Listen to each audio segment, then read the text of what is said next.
Right to Work passed its first vote in Lansing. The State House passed the measure about a half hour ago, defying minority Democrats and angry unions who have been protesting at the Capitol all day. Let's go live out to 24-hour News 8's political reporter Rick Albin with the latest on what's happening right now. Rick?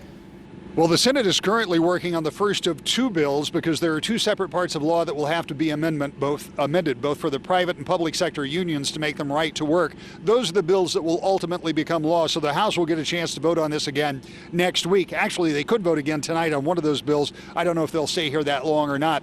But here's what it looked like a little earlier today on the Senate floor as Democrats and Republicans sparred over this idea that was only unveiled earlier today. Now, we've been telling you about it for more than 3 weeks.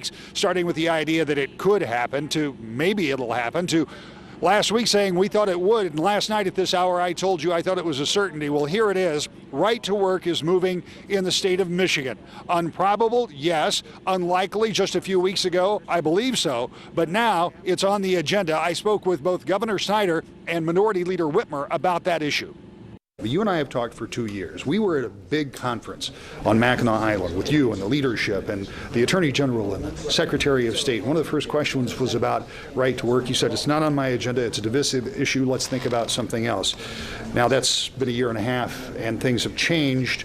You think because of the timing and because of the fact it was going to come to your desk in all likelihood, it was time for you to step up. Yes, exactly. The issue was on the table because of the discussions going on in the last couple months or so, and then you add the fact that Indiana did it back in February and they're being extremely successful with getting companies to look at coming into their state now that they have right to work legislation in place.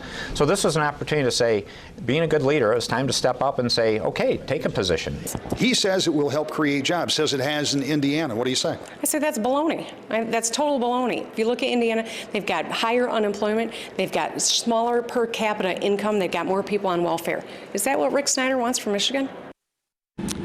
Just received a text from one of my sources over in the Senate chamber that says this: Amendment 19 from Senator Whitmer.